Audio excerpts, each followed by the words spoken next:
Bonsoir à toutes et à tous, nous sommes le 7 mai 2019, voici les titres du journal de la rédaction. Comme chaque année depuis 2013, des campagnes de capture de bouquetins sont organisées dans le massif du Bargy afin d'identifier les animaux porteurs de la brucellose. Mais comme chaque année, ces opérations divisent, nous ferons un point complet sur la situation dans ce journal. Et puis nous parlerons tourisme lacustre. Il y a quelques mois, Tourisme Participation, la société qui gère les bateaux du lac du Bourget, a racheté les bateaux du lac d'Annecy. Et quelques semaines avant le début de la saison estivale, la société aixoise vient d'opter pour un carburant alternatif pour sa flotte. Tu l'as dit en titre, les bouquetins du Bargy sont de retour dans l'actualité. Et c'est un dossier qui fait couler beaucoup de sang et d'encre depuis maintenant 7 ans. Aujourd'hui, si la situation semble s'éclaircir, tant pour les bouquetins que pour les producteurs de reblochons avec qui ils partagent les alpages, tout est loin d'être réglé. Rappel des faits avec Emmanuel Jaude et Victoria Lopez. Au cœur de la Haute-Savoie, le massif des Bornes et ses sommets emblématiques, le Jalouvre, la Pointe Blanche ou le Grand Bargy. Un espace labellisé territoire du reblochon et où pâturent de nombreux bovins partageant leur domaine avec une population de bouquetins.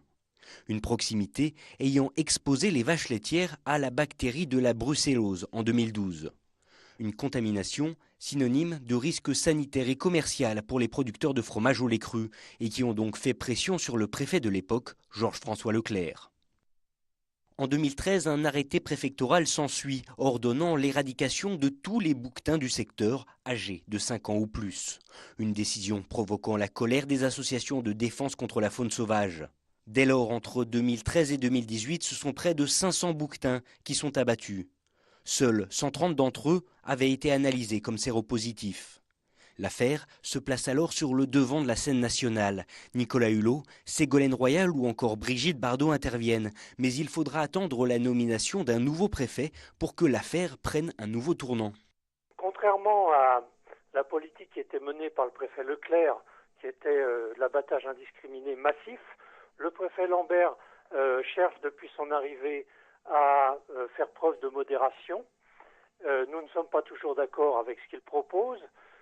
Mais les consignes qu'il donne aux agents de l'ONCFS sont de procéder à des captures sur le massif. Et l'année dernière, les agents ont procédé à 48 captures, je pense.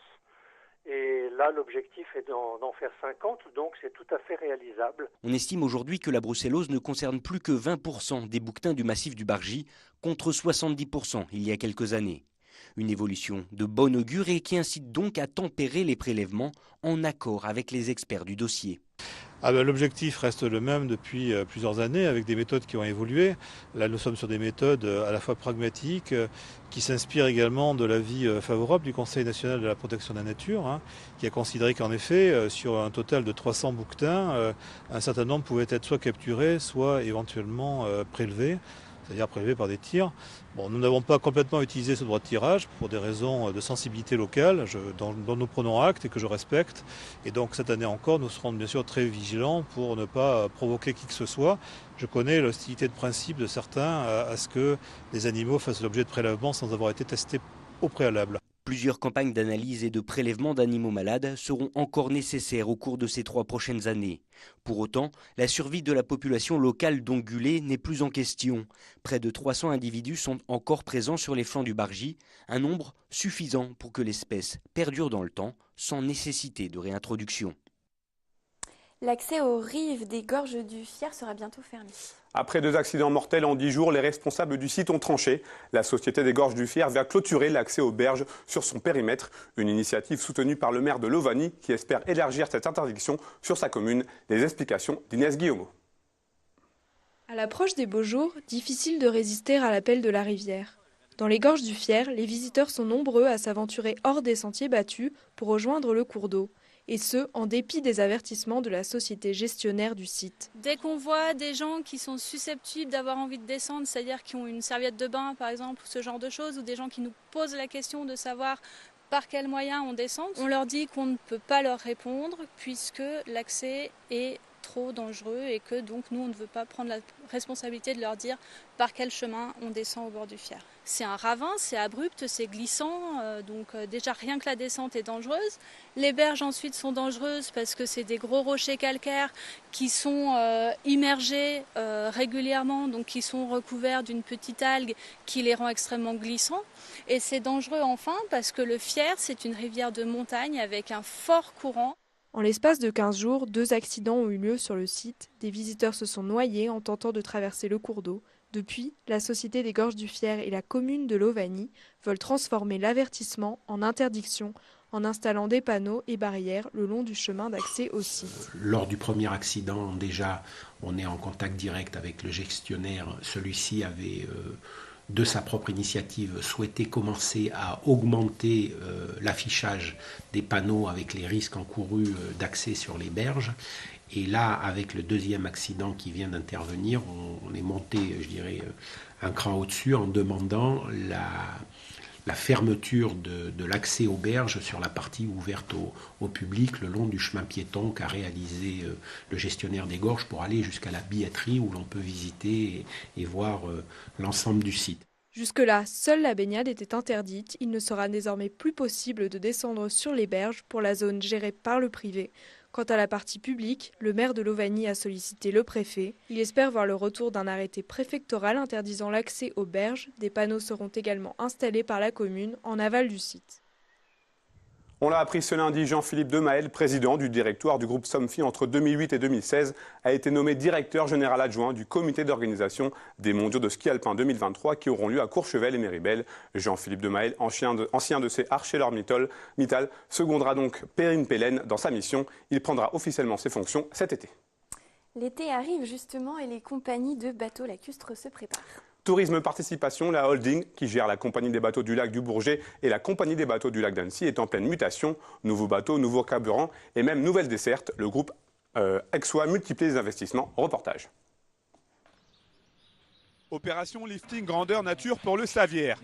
D'ici à l'été prochain, ce bateau effectuera la liaison entre le grand port d'Aix-les-Bains et Haute-Combe, Conjus ou encore Chana pour une desserte réservée aux cyclistes. Il a fallu refaire toute la superstructure et faire disparaître à l'arrière ce qui était une cabine pour en faire un pont ouvert avec un système d'arceaux de crochets qui va venir prochainement donc pour pouvoir suspendre 28 vélos et puis en accueillir jusqu'à 35-40 à peu près en temps normal. Ce nouveau bateau qui favorise le recours aux mobilités douces comme les vélos symbolise parfaitement l'état d'esprit de Tourisme Participation. La holding, propriétaire des compagnies des bateaux du lac du Bourget et du lac d'Annecy, a choisi de contribuer à la préservation de l'environnement.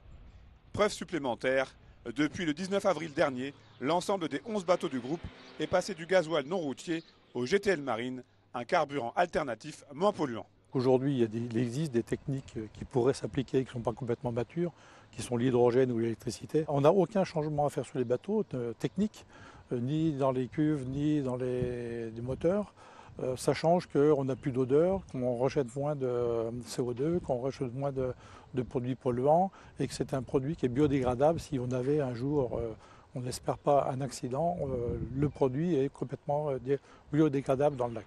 Signe de la bonne santé financière de Tourisme Participation, les bateaux du lac d'Annecy sont passés sous pavillon aixois au début de l'année. Et la saison estivale à venir s'annonce sous les meilleurs auspices. Les deux compagnies se portent bien. Au niveau de la compagnie d'Aix-les-Bains, on a fait des gros efforts ces dernières années pour la rendre profitable, ce qui n'était pas le cas quand on l'a rachetée.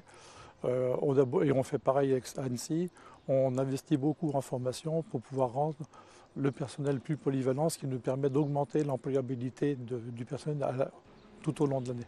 Si pour le moment le recours à l'électrique n'est pas envisagé, dès l'année prochaine, un bateau à motorisation hybride transportera les touristes sur le lac d'Annecy. C'est la fin de cette édition. Merci à vous pour votre fidélité à l'information sur 8 Mont Blanc. Victoria, je te laisse conclure l'émission. Et quant à nous, on se quitte avec des images de neige à Chamonix, où la compagnie du Mont Blanc a fêté en grande pompe à la fin de saison. Des images signées Antoine Martin.